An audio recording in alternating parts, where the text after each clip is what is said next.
Bom dia, pessoal! Hoje nós temos mais um episódio do podcast Almoço Grátis e temos alguns convidados especiais aqui.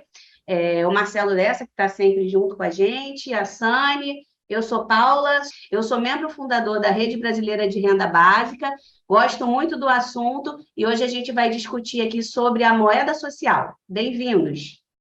Bom dia, Paula. É um prazer de participar aqui novamente do podcast Almoço Grátis, no nosso terceiro episódio. Bom dia, gente. Vocês já me conhecem do último podcast e vamos começar com nossas perguntas quentes sobre moeda social. Então, Lessa, para começar, queria que você explicasse um pouquinho sobre o que é exatamente essa moeda social. Bom, moeda social, eu gosto de falar que é distribuição de renda com moeda social. Existe no Brasil em torno de 117 moedas sociais aprovadas pelo Banco Central. Você cria uma moeda que normalmente é para uma localidade, para um município, para um bairro carente, e para cada uma moeda social emitida, você coloca R$ 1 depositado no Banco Central, que chama isso de crédito pré-pago. Então, a moeda social é um mecanismo de você conseguir incentivar o comércio de uma região. Ah, legal, interessante. Ou seja, então ela é uma alternativa à moeda oficial do nosso país, que no caso é o real, né? Sendo que ela só roda ali dentro de uma determinada comunidade com o objetivo de gerar riqueza para aquela comunidade. É isso? Sim, exatamente, né? Isso é muito importante. Nós temos vários casos no Brasil. Por exemplo, a primeira moeda social foi em Palmas, né? O Instituto Palmas que criou, e com isso gerou um grande desenvolvimento nessa comunidade carente que era a periferia de Fortaleza, no Ceará. E assim, de que forma essa moeda social ela ajuda na economia do município que ela está circulando?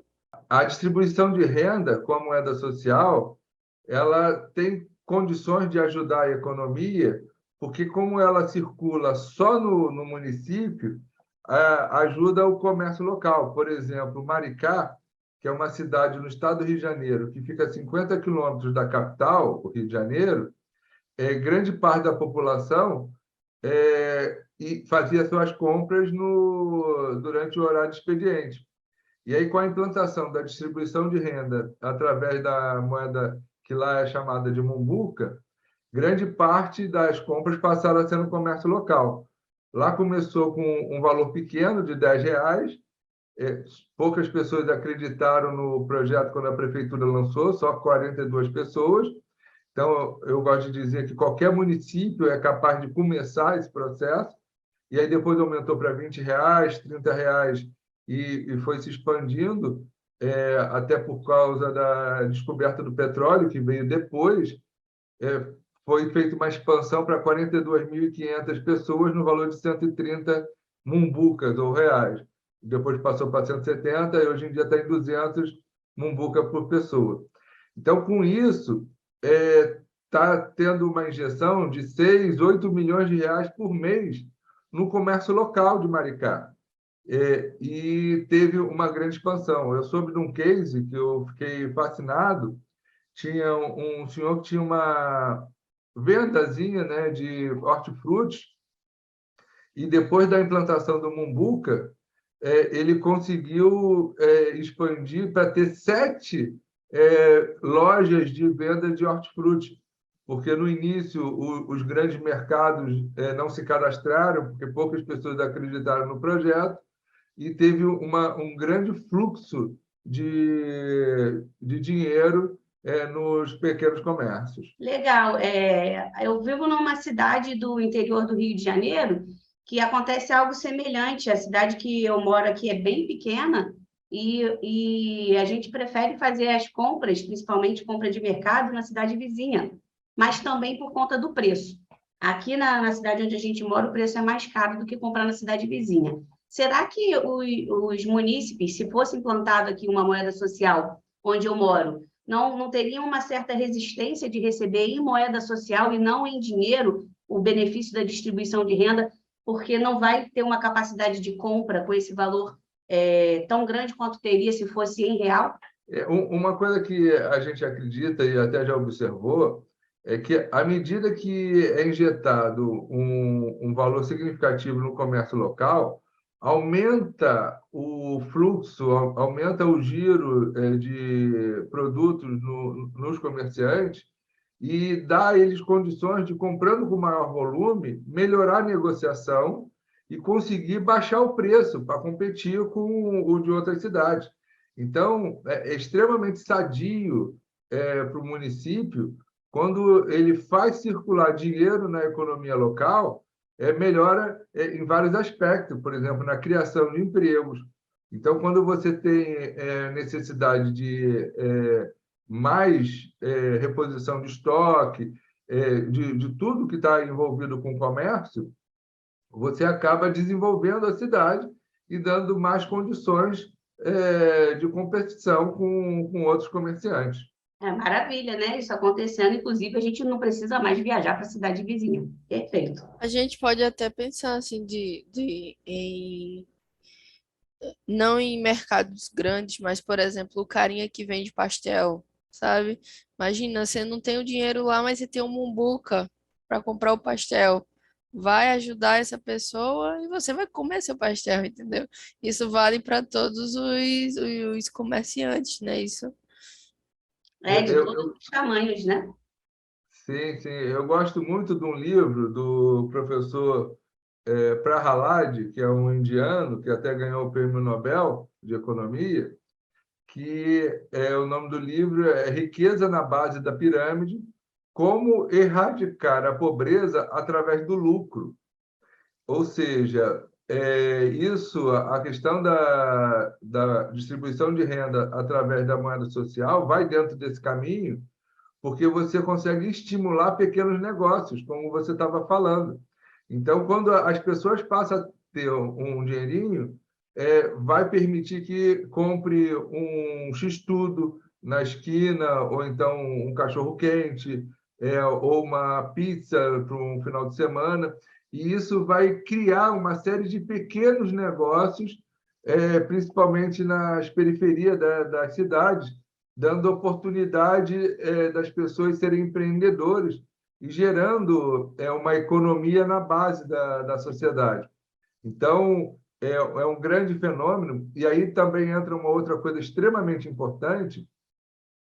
No projeto lá de Maricá, a moeda social é através de um cartão, né, que aqui fala moeda social do Banco Comunitário de Maricá, né? Aqui é o Mumbuca.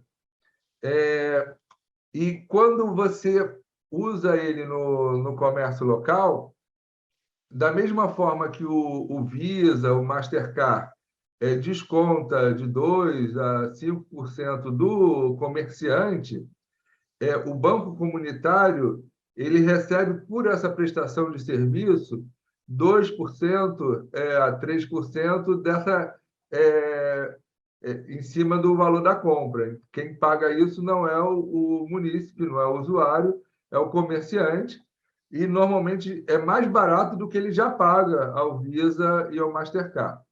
E aí, com esse dinheiro, que não é um dinheiro da prefeitura, né? Porque o dinheiro da prefeitura, o Banco Comunitário pega 100% e entrega para toda a população cadastrada através do Banco Comunitário.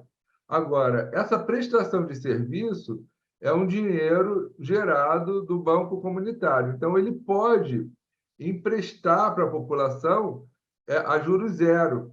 E tem sido feito isso como uma ferramenta de expandir o comércio, até prestadores de serviço, né?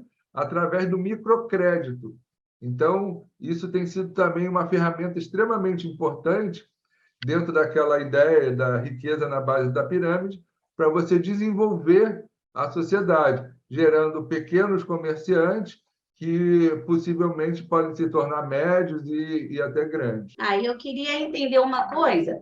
Por exemplo, se eu tiver um pequeno negócio aqui na minha cidade, a moeda social, a distribuição de renda com moeda social, como você fala, foi implantada, aí as pessoas vão comprar no meu negócio com moeda social. Só que eu não tenho fornecedor aqui.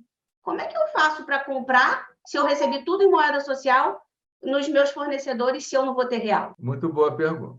O comerciante ele pode trocar a moeda social por real, não tem problema nenhum. Então, ele pode pagar os fornecedores dele em moeda social. O usuário, né, o munícipe, o que ele receber do programa de distribuição de renda, ele não pode sacar em real, ele só pode gastar no comércio local. Porém, esse cartão ele funciona como uma conta corrente. Muita gente não tem acesso ao sistema bancário tradicional, então passa a ser a conta dele.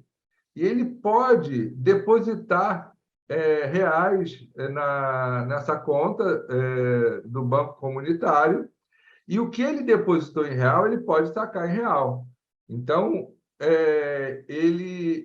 respondendo à tua pergunta, o comerciante pode pagar os boletos dele em real, converter da moeda social para o real, o comerciante, e o munícipe, o que ele recebe do programa, ele não pode sacar em real. Mas, se ele depositar em real, ele pode sacar em real. Sani, já passo a palavra para você, que eu estou com mais uma duvidazinha aqui. Aí eu queria aproveitar para perguntar. Essa moeda social, ela tem validade? Eu sou obrigada a gastar no mês que eu recebi? Não, é uma conta corrente que você tem, e à medida que você vai juntando, isso vai se acumulando, não tem problema nenhum. É um dinheiro seu que você recebeu pelo seu direito de participação das riquezas do município, né? Quando eu fiz um paper para apresentar no Congresso Internacional da BIAN, que é um grupo de professores e entusiastas que discutem esse assunto no mundo inteiro desde 1986, eu coloquei como fundamentação filosófica que justifico a distribuição de renda como um direito de todos nós, através do filósofo do século XVIII, Thomas Paine. Ele participou da independência dos Estados Unidos, ele era coletor de impostos, fez um artigo falando que não tinha sentido uma ilha dominar um continente. Thomas Jefferson falou que daí que deu início ao processo de independência dos Estados Unidos. E depois ele voltou para a Inglaterra, botaram fogo nos livros dele, queriam bater nele, ele foi para a França, e mesmo sendo inglês, ele ganhou uma cadeira de deputado constituinte na Revolução Francesa. Ele argumentou que nos Estados Unidos, os índios viviam em estado de pobreza, morando em cabanas, colhendo e caçando o que a natureza dava para eles. Mas que no mesmo período na Europa, os pobres viviam em estado de miserabilidade, conforme Victor Hugo nos relata na peça Os Miseráveis. E ele atribui essa diferença à sociedade europeia estar organizada em propriedades privadas, fazendas, casas e ruas, que tirava do indivíduo o que a natureza podia dar para eles. Então, que seria justo e de direito que a sociedade organizada pagasse um aluguel pela terra em compensação da perda da herança natural, visto que a pessoa não pode mais tirar a sobrevivência da natureza. Então, eu entendo a distribuição de renda como um direito de cada munícipe. E se é um direito seu que você está recebendo, como se fosse um aluguel, você pode guardar na conta para juntar, para comprar uma bicicleta, para comprar uma moto, para comprar um carro. Você pode fazer o que você quiser com o seu dinheiro. Ah, legal, não, muito interessante. Mas será que não pode acontecer? Até imagino que não, porque as pessoas estão precisando de dinheiro, né? Mas será que não pode acontecer de todo mundo resolver fazer poupança e não acontecer o fenômeno de melhorar o município? se todo mundo guardar a moeda social? Existe uma pesquisa que mostra que as pessoas que até 2 salários mínimos, grande parte gasta quase 100% do valor colocando na economia. A professora economista Mônica De Bolle tem falado isso muito nas participações nos debates que ela tem tido. E é importante lembrar também que já foi relatado que para cada R$ 1 investido no Bolsa Família, isso refletiu em 1,77 centavos de aumento no PIB. Então, essa preocupação é muito reduzida. Pode acontecer isso em pessoas de grande capacidade financeira, mas de 80% a 90% da população, esse dinheiro vai ser injetado na economia quase que de imediato. Mas é justo quem já tem muito dinheiro receber e quando quem tem pouco dinheiro receber também? Por que não dá mais para o que tem menos e o que tem mais não receber? Bom, tem vários motivos para isso. Primeiro, que eu entendo que a distribuição de renda é um direito de todos. Então, que nem o SUS, que a Constituição determina que a população toda brasileira tenha acesso à saúde, se é direito, independe da condição socioeconômica, e que isso está até relatado na Lei 10.835, que está em vigor hoje, de autoria do senador Eduardo Suplicy. Outro motivo importante é a questão da dignidade. Se você restringe isso a só os necessitados, você transforma uma parcela da população incapaz de se sustentar. Um outro fator importante que a gente chama aí a questão da importância da incondicionalidade, né, de ser universal para todo mundo, é a questão também do processo de inclusão. É sempre falho esse processo, é sempre injusto. Algumas pessoas que deveriam receber não recebem, outros que não precisavam receber através dos critérios estabelecidos passam a receber. Então, quando a gente pega e expande esse processo para todo mundo, você acaba com esses problemas. E uma outra questão também que justifica fazer para todo mundo é o custo que gera para administrar isso tudo. Quantos por cento da população brasileira é rica? 5%, 2%? Então, para você administrar isso, você acaba gastando mais dinheiro do que a economia se você expandir para todo mundo.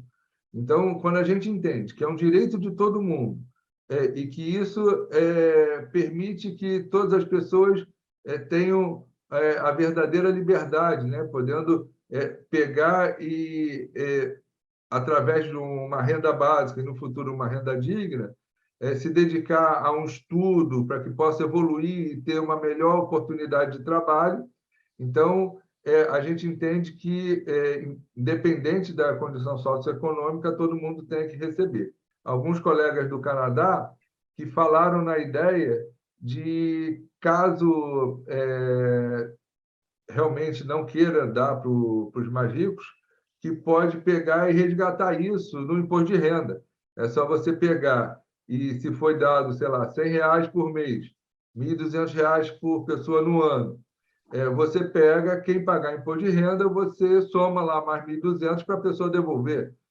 Mas eu sou contra isso, eu entendo que isso é um direito de todo mundo e cada um faça bom proveito da sua renda. Legal, ficou bem claro aí o lance do incondicional que você falou, Lessa.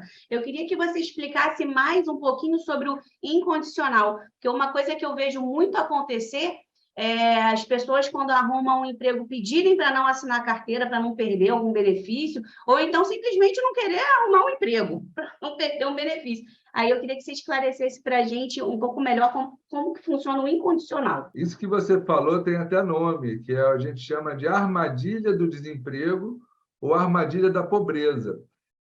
A gente escuta muito falar isso, né? Que esse é dinheiro para vagabundo que não quer trabalhar. E aí é uma diferenciação entre o renda mínima e o renda básica, que eu até já falei em alguns podcasts anteriores. E o renda mínima, você só tem direito quando você está abaixo de um determinado mínimo.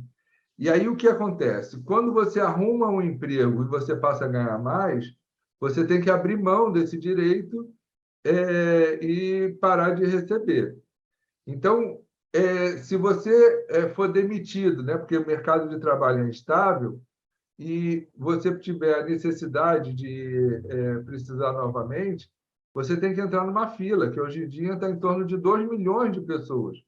Então, para uma mãe solteira que está, ou mal ou bem, dando pelo menos o feijão e arroz para as crianças, ela cai nessa armadilha, porque ela fica com medo de arrumar um emprego e, depois sendo demitida, não vai poder sustentar os filhos. Então, é o que você fala, isso tem um outro problema muito grave, que é uma forma de minar o nosso sistema de seguridade social, o INSS. Então, quando a gente fala em ser incondicional, ser para todo mundo, entender isso como um direito, acaba com essa armadilha do desemprego e permitindo que a pessoa possa procurar uma renda adicional. Então, é extremamente importante a gente entender as vantagens de ser universal, incondicional e individual. É um direito de cada pessoa que nasceu no planeta Terra. Legal. Ainda pegando aí nesses pilares que você falou, né? Foram 4, se eu não me engano: universal, incondicional, individual e em dinheiro. O individual, então, significa se na minha casa tiver aí 5 pessoas, vai ter um benefício para cada uma das pessoas. Eu sou mãe, eu sei que criar um filho é uma coisa bem cara, mas será que não ia acontecer de você dando para todo mundo, as mulheres quererem ter um monte de filho, como a gente escuta falar por aí? Isso aí eu trato isso numa apresentação que eu tenho, quebras de objeções, e isso simplesmente não é verdade. Eu tenho uma pesquisa do PNAD que fala que, apesar de parecer uma política pró-natalista, isso não acontece. E uma outra pesquisa do IBGE, que saiu até no jornal o Globo, se você procurar no Google, você deve achar, que prova que entre os beneficiários do Bolsa Família, a queda de filhos por família foi maior do que no total. Então, já existem pesquisas que deixam extremamente claro que isso não acontece. Até porque, na sociedade de hoje em dia, se você receber 100, R$ 150 por criança, não é suficiente para sustentar um filho, muito pelo contrário. Uma criança gasta muito mais do que isso. Então, essa sua preocupação, que é de muitas pessoas, ela já foi comprovada por pesquisas de mais de 10, 15 anos, que ela simplesmente não acontece. Ah, legal. E para finalizar aqui as minhas dúvidas, por enquanto, que sempre surgem mais, eu queria falar um pouquinho sobre esse último pilar que você falou, que é em dinheiro o benefício. A gente escuta falar de alguns benefícios em forma de voucher, né? De repente, ideias de ser obrigatório você gastar com determinada coisa. Aí eu queria que você explicasse um pouquinho isso, por que em dinheiro? Bom, a principal coisa é em relação à cesta básica, né? Quando você fala em cesta básica, existe uma série de problemas. Primeiro, que esse dinheiro vai para grandes atacadistas, né? Que uma prefeitura, um governo federal do estado busca negociar para baixar o preço, né? Sendo que, na realidade, esse dinheiro acaba não estimulando a economia. Quando é em dinheiro, a pessoa vai comprar no mercado local, na vendinha, no hortifruti, e que gera o desenvolvimento da sociedade. Um outro problema da questão da cesta básica é que não atende às necessidades individuais de cada um. Então, de repente, uma pessoa que recebe uma cesta básica, não pode comer glúten, e aí está cheio lá de macarrão. A gente já viu várias vezes a pessoa dando a cesta básica para o outro que recebeu e não estava precisando daquilo. Então, cada um sabe a sua necessidade. De repente, com aquele dinheiro, ela vai comprar um gás, ou vai comprar um caderno, uma caneta para o filho ir para a escola, ou vai comprar um remédio. Então, cada um sabe aonde está apertando seu calo. Cada um decide aonde gastar. Se a pessoa tiver necessidade de comida, sem sombra de dúvida, a pessoa vai comprar comida. Então, é muito importante que a gente não trate a população como criança. A gente tem que entender que cada um tem mais capacidade de saber como usar aquele recurso para as suas necessidades. Legal, né? Isso entra muito também na parte de liberdade, a pessoa poder fazer o que quer. Para mim foi muito esclarecedor, muito feliz aí com a moeda social, o que ela pode proporcionar, e sou apoiadora. Sani, pode fazer a É, pergunta.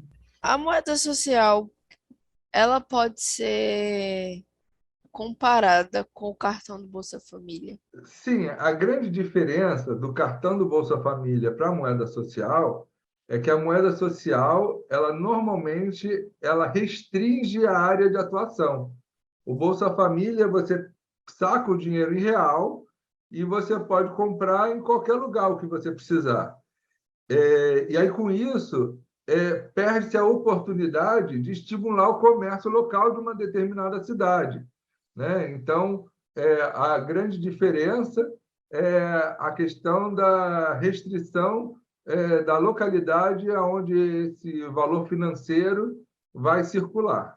Eu estava vendo uma notícia aqui bem legal, que diz assim: moeda social facilita 1 ano de comida na mesa de quem mais precisa em Itabira. Você já viu essa notícia? Saiu agora há pouco. Foi legal você falar de Itabira, e é importante relatar o seguinte: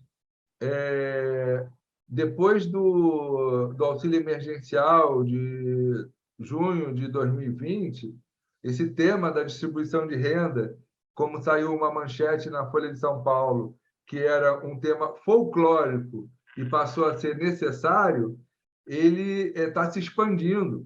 Existiam poucas cidades no Brasil, e a mais importante era Maricá, que começou isso em 2013, e recentemente já tinham mais de 10, 2 no Nordeste e 8 no estado do Rio de Janeiro. Niterói já lançou sua moeda social, também chamada de Araribóia, e Niterói, como uma cidade relativamente rica, principalmente por conta dos royalties do petróleo, já começou dando para em torno de 20% da população, não tenho certeza desse número, mas é perto disso, no valor de R$ 200. Começou com 200, agora já passou para R$ 250 por pessoa, até 3 pessoas na mesma família, no limite de 750 por família. Já tem Saquarema está lançando a sua moeda social, Cabo Frio, várias cidades, principalmente as que estão perto de Maricá, que viram os grandes benefícios que isso gerou para a sociedade, estão implantando.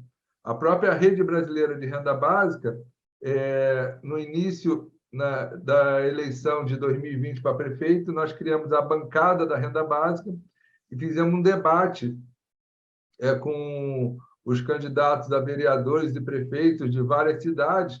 Então, a gente está tentando estimular que essa política pública se espalhe, que nem aconteceu com o próprio Bolsa Família, que começou no Distrito Federal e numa cidade do interior de São Paulo, e depois passou para o Brasil inteiro.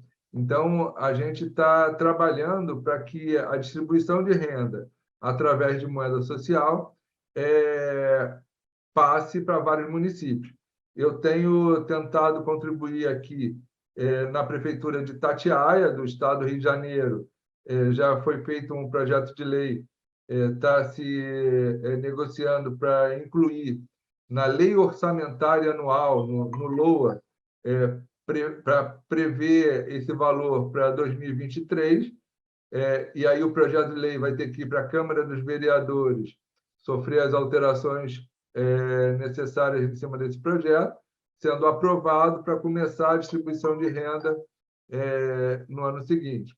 E em Paraty, também outra cidade do interior do Rio de Janeiro, a cidade turística, também está sendo feito um estudo para a implantação da distribuição de renda como moeda social. Então, a gente está vendo que vários municípios estão começando o seu processo de distribuição de renda como moeda social.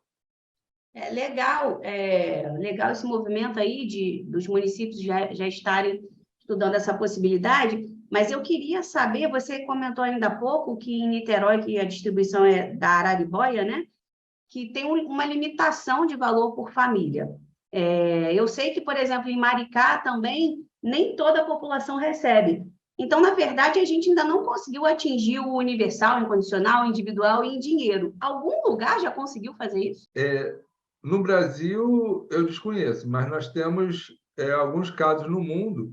Eu tive pessoalmente em Macau com o senador Eduardo Suplicy, quando eu estava a caminho do 16º Congresso Internacional da BIAN, Basic Income Earth Network, que é essa rede mundial de professores e entusiastas que estudam esse projeto, no congresso na Universidade da Coreia do Sul, em Seul, que já distribui, sim, para 100% da população do município de Macau, 6% da arrecadação do município, e em 2016 foram 9.000 patacas por pessoa por ano, que na época era proporcional a $1.127. Existe um outro caso, que para mim eu acho o melhor caso do mundo, que é no Alasca, que também distribui para 100% da população do Alasca. E lá no Alasca começou com o prefeito Jay Raymond, que ele era de uma pequena cidade que via grande parte da riqueza do Alasca saindo para as cidades americanas através da pesca. Os barcos pesqueiros iam lá, pescava e levava, e não deixava nada para a população, muito pouco. E aí ele teve a ideia de criar um imposto de 3% em cima da pesca. Teve enorme resistência, né? Porque nenhuma sociedade gosta de criação de novos impostos, mas depois de 5 anos ele conseguiu aprovar, e aí começou uma modesta distribuição de renda. E da mesma forma que em Maricá depois foi descoberto petróleo, com royalties de petróleo, lá no Alasca foi descoberto petróleo, e uma grande quantidade de royalties chegaram para a sociedade. E aí eles pensaram o que fazer. E como o petróleo é uma riqueza finita, né, vai acabar, eles criaram o Fundo Permanente do Alasca. Eles compram ações do mundo inteiro, de empresas americanas, brasileiras, até da Petrobras, do Banco do Brasil, do Itaú, do Bradesco, e distribuem 50% dos dividendos para a população. E os outros 50% fica para engordar o fundo. E, recentemente, está distribuindo em torno de $2.000 para todos os cidadãos do Alasca, e isso gerou uma transformação na sociedade. Quando começou a distribuição de renda no Alasca, que foi em 1982, esse processo já tem um longo tempo, o estado do Alasca era o estado que tinha maior desigualdade social, financeira. E hoje ele é o que tem menos desigualdade junto com o estado de Utah. Então, já existem alguns casos no mundo que, inclusive, você pode encontrar no nosso site da rendabasica.com.br, que é o site da Rede Brasileira de Renda Básica. Você tem lá experiências pelo mundo, com todos os lugares onde tem experiência de distribuição de renda. Ah, legal. Uma das dúvidas que eu acho que a gente vê muito, as pessoas perguntando, é de onde vem o dinheiro, né? E você aí já deu uma esclarecida, falou de distribuir um percentual da arrecadação, falou dessa criação de um fundo permanente, achei fantástico, porque dá uma segurança e a distribuição tende a crescer, né? Distribuindo a arrecadação também, né? Porque entra naquela história de aquecer a economia, aumentar o PIB, etc. Tem mais alguma outra forma de onde vem o dinheiro, algum outro modelo? Sim, no segundo episódio, a gente se dedicou exatamente a esse tema, né? De onde vem o dinheiro. Então, recomendo às pessoas escutarem o segundo episódio.